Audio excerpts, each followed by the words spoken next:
Buonasera a tutti. Good evening and welcome to the Italian Radio Hour. Io sono Viviana and I would like to welcome back our regular listeners and also welcome any new listeners. Also be sure to like us on Instagram and Facebook at Italian Radio Hour and subscribe to our YouTube channel to catch up on any past video interviews. Vorrei dare il benvenuto ai nostri ascoltatori da tutto il mondo. Grazie per essere con noi anche oggi mentre continuiamo il nostro viaggio per l'Italia e la cultura italiana. Well, when people think about Italy, there are usually two words that they associate Italy with: food and fashion. But today's conversation is about an exhibit that goes way beyond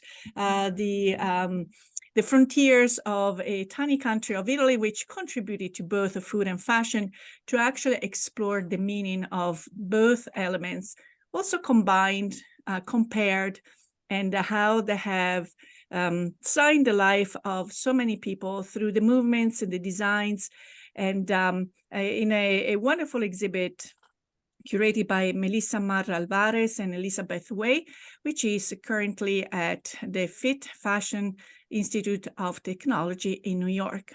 Ma prima, pubblicità. Parli italiano? Do you want to learn, improve, or master your Italian? Istituto Mondo Italiano can help.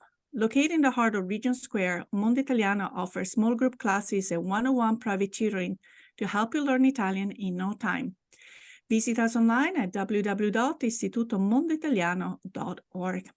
Well, I'm very excited to start our conversation with Melissa Marra-Alvarez and Elizabeth Way. Welcome to the program.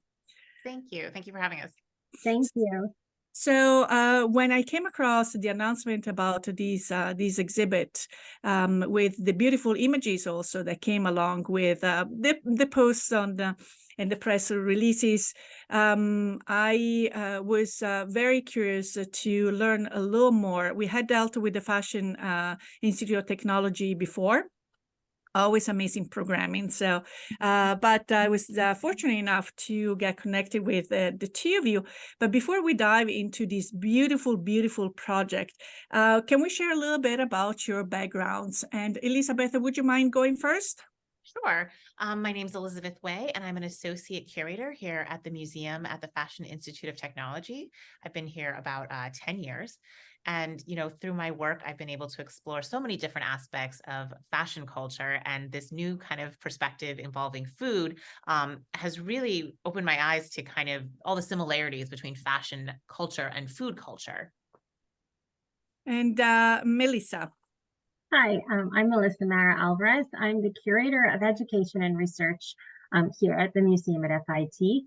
I've worked for the museum for over 15 years, where I started in the costume department, and I also now work in the education department. So that has been an interesting perspective. And like Liz, I am, sorry, my camera keeps going off. Like Liz, I have really enjoyed diving into this topic of food and fashion and just uncovering the sort of myriad of ways that these two subject matters overlap. So both of them are huge, huge topics. So I was wondering how your minds got together to actually come up with these final, arriving also to the food and fashion theme, whether it was a bigger project or a project developed in a different way and that eventually took this shape. So Melissa, if you want to start, and then obviously Elizabeth contribute. Sure. This idea for an exhibition on food and fashion was born from a different exhibition topic that Elizabeth had about fashion in the five senses. And so the exhibition, she was having a little difficulty with the exhibition. It was proving too conceptual. And so we went to lunch one day and we were kind of talking out, her idea for the exhibition. And really the idea for food and fashion was born from that. Obviously one of the senses was taste, and Liz's idea for taste was to have a bunch of garments with food prints all over them. And so when I heard that, kind of my ears perked up and I thought, oh, that would make a really interesting exhibition, maybe just to focus on the subject of food. And so we decided to dive into that topic together. And so, Elizabeth, you are studying with this bigger idea of how eventually did evolve, and how long did it took to actually come to completion of what was the exhibit that people can enjoy now? So yeah, as Melissa said, I was first thinking more conceptually, and our director, she's always encouraging us to look at the objects and really kind of make connections between the objects and our ideas. And so Melissa and I had this lunch, I think it was in 2018 that we started on this project. I think so. And it evolved from there. So at first it was a smaller project, and then within MFIT, we wanted to do something a little bigger. So we, pushed the date out a bit. So it's now in our larger gallery. And then of course, COVID hit, but over COVID, we were really able to take the time and write our book, which is, that's been it was really the groundwork for the exhibitions that we were later able to explore more directly in the exhibition. So Melissa and I wrote about half the book ourselves, and then we engaged so many amazing scholars within fashion studies to, really draw on topics that they were expert in. Mm-hmm. You touched upon the time of the pandemic. How did you feel that the pandemic might have affected both the idea of food and fashion? Because what I have noticed in social media, a lot of people really were drawn into making food, trying to explore, educate themselves. Along with the knowledge came also an artistic sense of displaying their food pictures. Food is sometimes was too perfect to even be eaten. Okay. So I was wondering your individual takes of how the last 2 or 3 years might have impacted either food or fashion, or the two of them together. Well, we certainly saw so many intersections of kind of fashion culture embracing food, whether it's through food prints or runway presentations before the pandemic, but this definitely amplified during the pandemic. We saw so many creative designers turn to food, like so many of us did, as a creative expression over that time. And then when we're coming out of the pandemic, those themes were resonating in their collections and their runways. And in many instances, I think the pandemic, and for many of us being quarantined at home, it really did change our relationships with both food and fashion. So I think, what we were wearing, the idea of dress, there was all these articles about dressing for Zoom, from the waist up, or, people who are channeling their creativities in the kitchen because maybe they couldn't get into their studios, or they couldn't, work in producing collections. And so I think on so many levels, from a personal level to an industry level, we saw these relationships change. And so when we got out of the pandemic, it's really not surprising that the subjects of food and fashion were at the top of everybody's consciousness, or at the top of everyone's mind.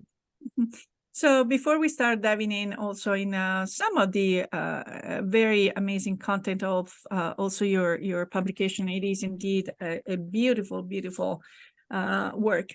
The $1 million question: what do fashion and what do food mean to you? Okay, so Elizabeth, if you want to. Well, I think the thing that really came out to us in almost every section of the exhibition is that food and fashion are so much about identity. So it's how we express our personalities, our ethnic identities, our values. And so in that way, because everyone engages with food and fashion, it's such a ripe kind of means of expression for all of these different ideas that we have about the way we live and our own selves. Yeah, I would agree. I think at the core, both of these come down to ideas of identity, and how we represent ourselves, how we present ourselves, not on a social level, on a personal level, on a cultural level.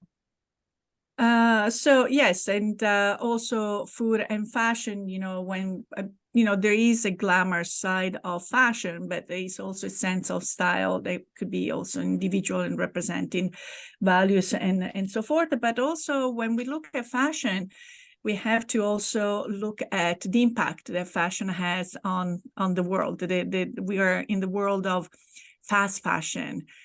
So being a little more conscious about how the garments are produced, who produces is where things are coming from.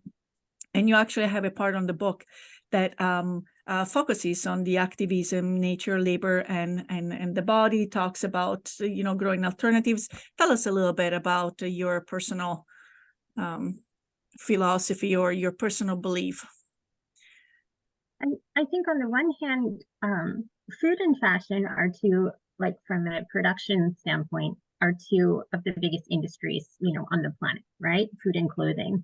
And so that it's inevitable that they're going to have an impact on production, on the planet, on supply chains. And so this was something that Liz and I decided was important to address in the book. On the one hand, ideas around labor, ideas around sustainability, the health of the planet. So we dive into these in various chapters in the book and also in different sections of the exhibition. On the other hand, when we think of sort of food, fashion, and activism, you can't ignore the impact, or I should say fashion's kind of uneasy relationship with the body. And so this is another chapter in the book, and again, another theme that we explore within the exhibition. Elizabeth? And, as Melissa was saying, that these are just two aspects of our lives that we engage in with every single day. So there's no way that you can have a conversation about almost anything, production, labor, sustainability, body images, without thinking about these two things and how they come together. And so the book was a really amazing opportunity for us to even dive even deeper than kind of through the themes and the objects in the exhibition, and consider a lot of historical material and how these things have changed over time. And we have seen a lot of kind of evolution in the way we engage with these ideas, from sustainability to body politics, but also a lot of continuation of kind of ideas that were set in the early 20th century. Yes, because we have noticed, obviously food and fashion, a lot of people have when we think about also the models, a certain body type. And then when we look at also some, the Mediterranean type of more of a, voluptuous lady, let's put it that way, how the two of them reconcile. And I was wondering if there is any food or beverages during fashion shows. I mean, obviously the time might not allow for anyone to, but in preparation, because as I said, it looks like the two of them could be on opposite poles, but again, you also talk about eating disorders and so forth, but then you dive in, and I believe this was Melissa in Piaceri della Tavola, the pleasures of at the table. And I was wondering if you can also elaborate if the approach to the table is similar across, or how it differs across different cultures. Well, I think food is so central to cultures around the world, right? And the meals we prepare, how we come together to share them, food as being sort of a cultural connector, a bridge between different cultures, even at some times.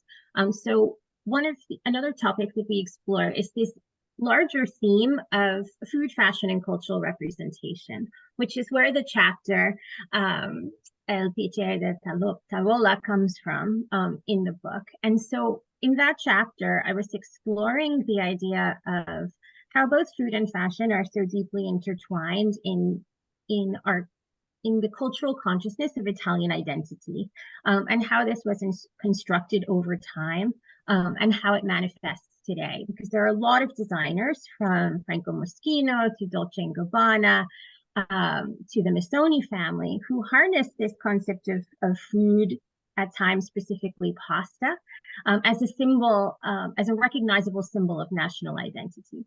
And so this idea of the family coming around the table and enjoying a meal is something that the chapter explores also. A lot of Italian-run fashion businesses are family businesses.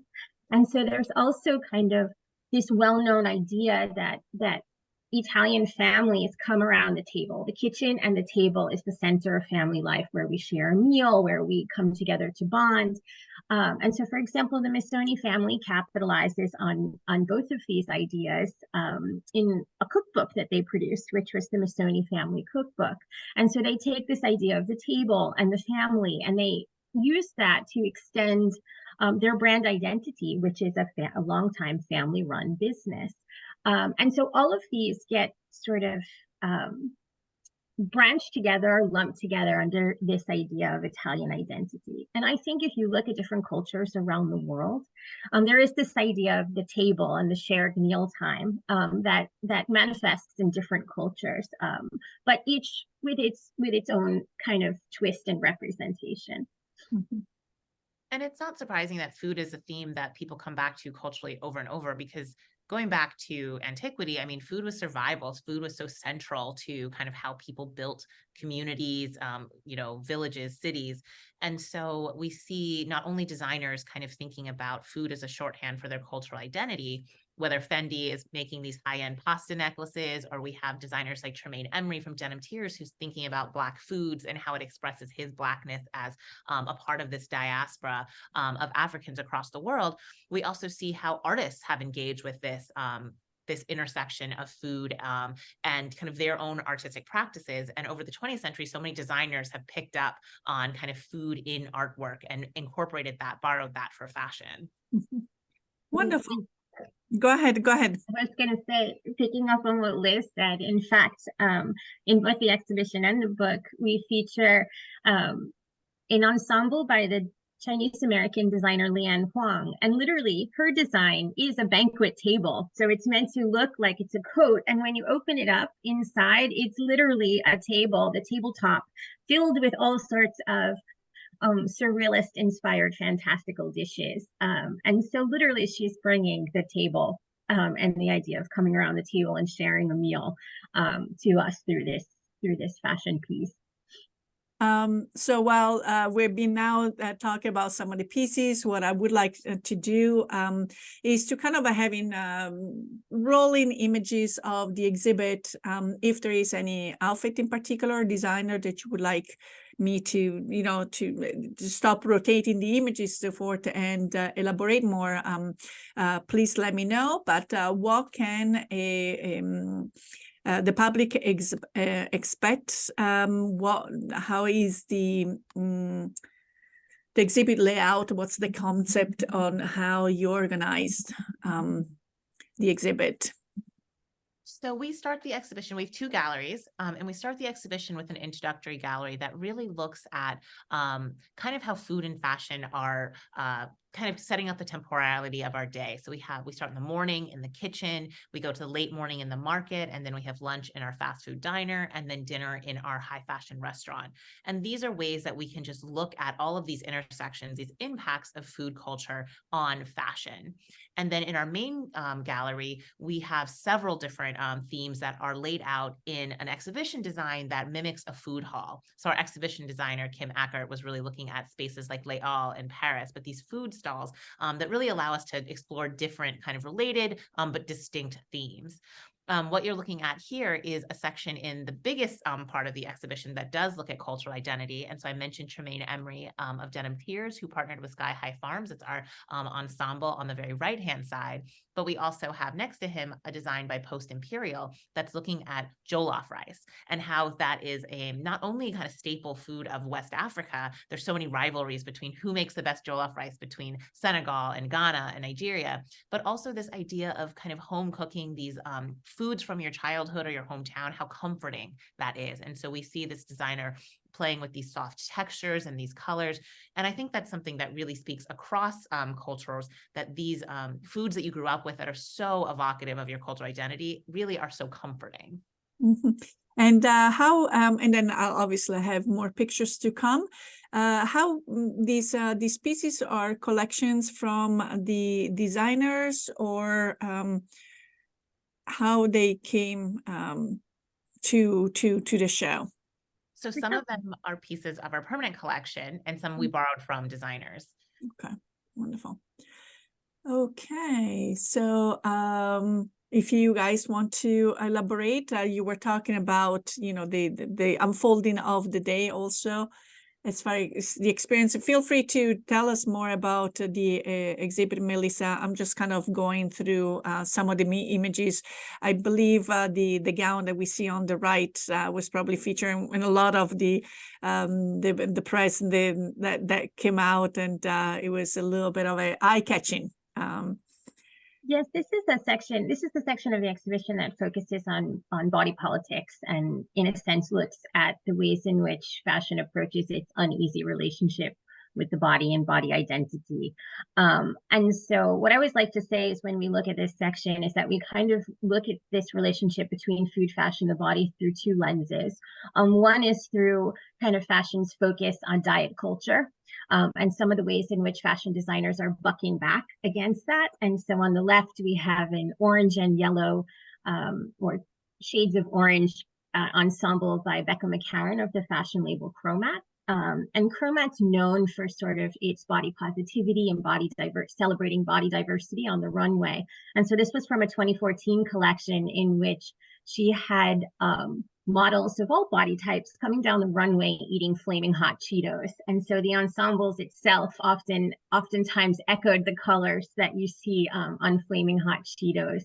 But we also looked at things like through diet culture, like Diet Coke, who's had a number of fashion designers who served as creative director and who have designed, in fact, Diet Coke bottles. So we have Karl Lagerfeld and Marc Jacobs and Diane von Furstenberg, or something like Jeremy Scott for Moschino's Diet Coke dress, which you see on the center of the platform. But one of the other ways that we look at this uneasy relationship with the body is through oftentimes fashion fetishizes food. And so you can think of fashion magazines where you have models gorging on, you know, hamburgers and hot dogs and pasta. But, you know, another way that happens is kind of through this idea of presenting the body as something to be consumed. And so we have a pair of men's swim trunks by Versace with these decorated with all of these little fruits, or something like this chocolate bar dress, which you mentioned has been a visitor favorite in the exhibition, but this is by Jeremy Scott, again from Moschino, where he takes what looks like the wrapper of a Hershey bar, a candy bar, and it's almost wrapped around the woman's body into an elegant ball gown, but again, presenting her as something, a commodity to be consumed. Okay, where is those garments are going to take us to? These garments are from this section called Growing Alternatives. And one of the things that we were thinking about here, this also echoes a chapter in the book, was ideas around slow food and slow fashion, which are so much, you know, are talked about so much today. What are the parallels there? And when we started thinking about this, we were realizing how, you know, these concepts behind slow food and slow fashion are really anti-industrial movements. And so there have been this kind of anti-industrial impulses that go back to the Industrial Revolution, when people began to sort of feel further and further away from the sources of their food and their clothing. And so we look at how these values around food or these values that we have that are anti-industrial get highlighted through or expressed through our food and our fashion choices. And so we have a tea gown from the late 1800s, which would have been a style worn by someone who participated in what was called the simple life, who went back to cottage farming, who embraced clothing that was healthier for the body, that was dyed using natural dyes, made more natural materials. Or we see this again in the hippie movement of the 1960s and 70s, where, you know, diets were centered around vegetarian and vegan diets that embraced tempeh and tofu, but also in our clothing, where you would use recycled materials, you would use vintage styles and kind of upcycle or repurpose them. And again, today, on the far right, with two ensembles by an FIT graduate, a designer named Mimi Prober, who's known for kind of what we call farm to closet fashion and slow fashion. Mm-hmm. Yes, which is also in the last few years. I mean, people are becoming more aware, and there seems to be a very conscious effort again, trying also to repurpose and become fashionable. And the same thing also with food, being more aware of where is the food coming from. The kilometro zero, it's a big thing, farm to table type of approach. So it's nice to see that being represented. Let me see. Okay, so what are we looking at in this specific section? So this is a really interesting section, and I think one of the favorites in the exhibition. So very much related to our growing alternative section, here we look at biomaterials that are made out of food products and food wastes. So all of these ensembles feature something that has been made out of food. For example, on the very left-hand side, this t-shirt from Mitiero clearly says this is made from milk. So they take spoiled milk proteins and turn them into fiber. And so even though this might seem like a very futuristic technology, in the case in front of it, we have a dress from the 1930s that features casein buttons. So casein was an early plastic that was also derived from milk proteins. Similarly, in the center with this beautiful peach ensemble, this is a 1920s dress that features fish gelatin sequins. So this was another kind of popular pre-plastic material to create these very shiny sequins. And echoing that in the contemporary period, behind it up high, we have this beautiful bodysuit from Osklin, is a Brazilian brand who use the paracu fish, a staple food fish of the Amazon region. Typically, the skins are thrown out as waste, but Osklin collects these skins and turns them into luxury leathers. You can see that beautiful fish scale leather panel in the front of this bodysuit. So even though these technologies, some of them are very old, we do see these circular ways of using materials from food that go back much longer kind of in our history. For example, we have Piñatex ensembles. Marina Harmon-Setter's strap skirt is made out of Piñatex that you see up high on the close to the right-hand side. But Piñatex is also fibers made out of pineapple, something that's culturally historic in places like the Philippines. On the very right-hand side in this white dress, this is a piece from Felder, and this is made out of orange fiber, which is a textile made from the refuse of the citrus industry, skins, pulp, seeds that's been turned into this silk alternative. And it's important to mention that actually a lot of these technologies do come out of Italy. So much of this kind of movement towards slow fashion is inspired by the slow food movement, which originated there. Mm-hmm. Wonderful. I don't want to spoil all the exhibit because, I'm looking at all the images, but I was wondering if there are some of them, again, that you would like to focus on, or maybe some of the designers that you had. Obviously you had fun with all of them, but also there is a lot of research that has gone into selecting specifically these garments. Melissa, would you mind to elaborate more on the actual research of the designers and the garments? And because those are amazing. I mean, obviously you have a wealth of knowledge, but for us, they're not in the industry. It's pretty amazing.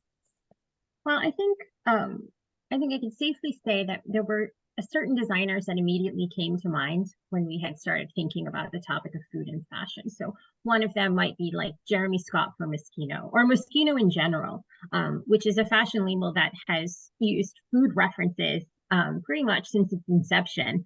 And so we knew that we had certain pieces in the collection that would speak to this topic, but we also knew there were certain designers like Dolce & Gabbana or Moschino, or let's see, who else, Liz? We knew we had this Rick Owens piece that talked about that was related to the United Farm Workers movement. And so those were that's sometimes where the research can start, right? We identify pieces and we say, okay, we know that these are things that we have to have in our show. And then I would say next is where the book comes along. As we started thinking about different themes and the way in which food and fashion overlapped, and we dug into research for the book, it's like topics start to snowball, and one designer leads to another. Chanel had a very famous supermarket collection, and Chanel had a very famous collection in which the whole show was set in a bistro, a French bistro. And so it had these very clear, strong food references. And those, again, helped drive some of our research early on. Here we have, for example, the Fendi baguette, Okay. which takes its name from the way that you would carry a loaf of bread under your arm, a baguette under your arm, and that's how basically the idea for the purse evolved, or the name of the purse, I should say. And so we have our thematic part that was a lot of research that again came out of the book. And then we have the earlier part of the exhibition, which is called the Day of Food and Fashion, where, as Liz mentioned earlier, allowed us to explore kind of this idea of the preponderance of food themes in our everyday lives. And so here on screen, we see Rachel Antonoff's Pasta Puffer. This is a very contemporary piece. In fact, it was written up in the New York Times in March of 2023, where it was called The Code of the Season. But, this was something where when we read this article and we had seen the pasta puffer before, it cemented the fact that we needed to have it in the exhibition. And what was great about this article as well was that it started also talking about how prevalent food print designs are today and why they're so popular, how people associate them with identity, how they bring a bit of joy and lighthearted fun. And I think also in terms of the exhibition, that was something that Liz and I were very conscious of as well. We all eat 3 times a day. We all get dressed every day. These concepts are tied so much to our identity that we wanted this exhibition to have a sense of fun to it, because it was something that we felt that everybody could relate to in one aspect or another. I'm going to throw the name of a designer to you, Elizabeth. You tell me what comes to mind. It's an easy question, but we're talking about Schiaparelli. So if we could pick one piece that we don't have in the exhibition that we desperately wanted, it would, of course, be the lobster dress. I think that for fashion historians, that's probably the most prevalent intersection of food and fashion. But we do pay tribute to Schiaparelli through Stephen Jones, the milliner. We show his Schiaparelli hat, which is actually a peanut butter and jelly sandwich as a hat, beautifully made out of wool and sequins. But by naming it Schiaparelli, he was really emphasizing her connection to surrealism and how she was really bringing all these surrealist themes that happened to incorporate so much food into fashion. It was so chic and smart in the 1930s when she was doing this. And so even though we don't have our lobster dress, the spirit of Schiaparelli is definitely all over this exhibition. Some final thoughts that you would like to share about, again, just in general, food and fashion, or the experience for the visitors? And if we can just remind the visitors how long the exhibit, we only have a few days left, and where are you located? Sure. The museum at FIT is at the corner of 27th and 7th Avenue. So if you're walking down 7th Avenue, you can't miss us. And it's open until November 26th. So you have until next Sunday, or this coming Sunday, I should say, to come visit the exhibition. We're open on Wednesday through Friday from 12 p.m. to 8 p.m. and on Saturdays and Sundays from 10 a.m. to 5 p.m. And we are free and open to the public, so definitely come by. Absolutely. And I hate to ask you, are you already working on something else? We always have, we're always working ahead of the calendar. So we do have new exhibitions that will be opening, but very soon our colleague Colleen Hill will be opening her exhibition Statement Sleeves in our history gallery. And it's going to be a very fun, very beautiful exhibition with lots of historic and more contemporary pieces. So that will be up next for the museum at FIT. Wonderful. Well, if you don't have any further thoughts, I would like to just go into the closing also with an amazing appreciation for the work that you have put out, the research behind it. And again, just the amazing concept of comparing, associating, and connecting food and fashion that are omnipresent elements in everyone's daily life. So it is now time for us to say arrivederci alla prossima. We want to thank you for tuning into the program. If you have any questions or comments, or if you have any topics you would like us to address, please contact us at theitalianradiohour@gmail.com. We would love to hear from you. And remember, if you or any of your family and friends have missed a prior episode or would like to listen to this episode again, please visit our website at www.istitutomondoitaliano.org and click on the Italian Radio Hour tab.